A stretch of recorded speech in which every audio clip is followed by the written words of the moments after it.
What's going on, ladies and gentlemen, and welcome back to another episode of MavAttack. Now this video, I'm going to give you guys some information about PlayStation Now, as well as my first impressions of the subscription service. Now, I don't have the subscription service, but there is a 7-day free trial if you sign up for either a month or 3 months of the subscription service. So briefly, here are just a few facts if you don't know what PlayStation Now is exactly. But basically, PlayStation Now is a game streaming service where the PlayStation 4 uses Sony's acquired Gaikai streaming technology to stream different PlayStation 3 games. Now, they said further down the road that there would be PlayStation 2, even PlayStation 1 games, but this is not what we're seeing yet, so we're only seeing PlayStation 3 games right now. There are no downloads, no install times, no patches, no nothing like that. You just open up PlayStation Now, click on the game that you want to play, and it loads up within, depending on your internet connection, 10 to 20 seconds. It has a pretty expansive game library so far. I saw a lot of games in there. They said about 100 games in the list right now so far. But the game library always changes, always expands, it always switches things up. So far Sony is saying that PlayStation Now is compatible with PlayStation 4,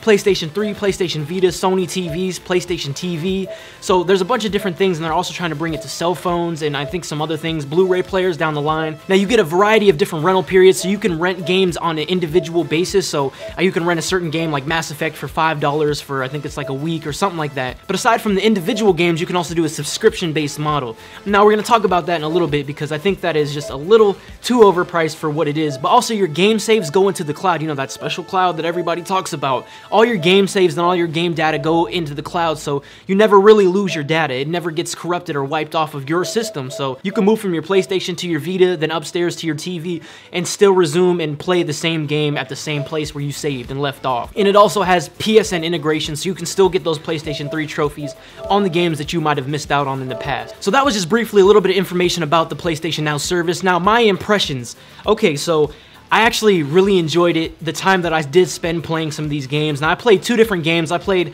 Siren Blood Curse, which is a slower-paced, scary game, and then I also played Uncharted Drake's Fortune, a little more fast-paced, where your controls really matter, you know, you're shooting and everything, so it's precise. It's more precise than Siren. So with Siren, my controls were pretty much one-to-one. Now, my internet connection is, and it varies, because PlayStation Now will test your internet connection once you go to sign up for a subscription model, or just sign up in general. It will test your internet connection and let you know if you can stream the games and how fast. So they told me that I was able to stream the games. I have a pretty quick internet connection. My stuff was coming in pretty fast and it was streaming really quickly, so my controls were all one-to-one.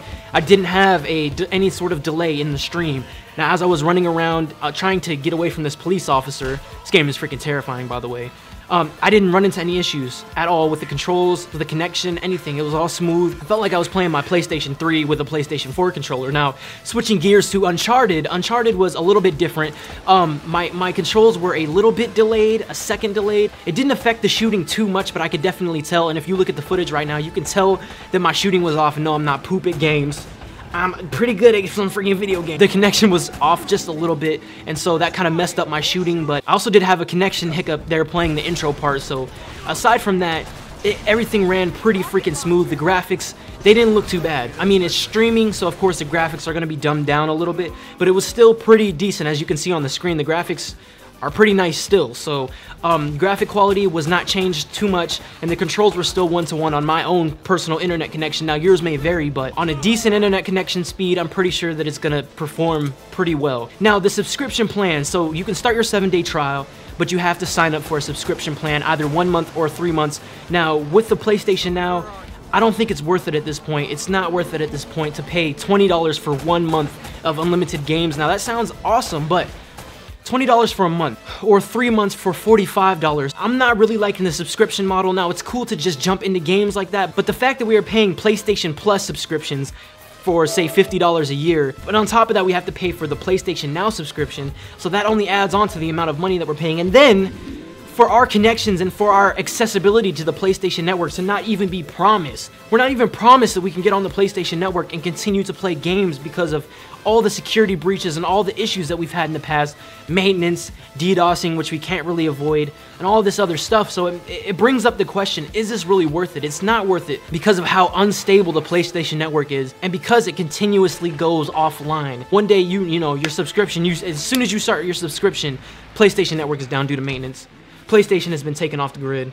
Just like, man, Come on. The only other thing I see not being a good thing about the PlayStation Now thing is if people still have their PlayStation 3s, because PlayStation 3 is still getting games. So it's not like it's PlayStation 2 where the games are just completely done, it's died out. PlayStation 3 is still getting content. People still have PlayStation 3s. People don't even have PlayStation 4s. They're missing it. They're missing it. It's a miss. It's a miss for me, but that's PlayStation Now, ultimately. Those were my impressions. Like I said, I really thought it was fun. I had a lot of fun playing these old PS3 games. It was like a blast, and it felt like I was on my PS3, but it was all like quick. It was all fast. I got into the game, and I had barely any waiting time, except for the game loading. So aside from that, I just don't think it's worth it. It's fun. Don't get it twisted. It's very fun to go back and play these older games, but it's not worth it.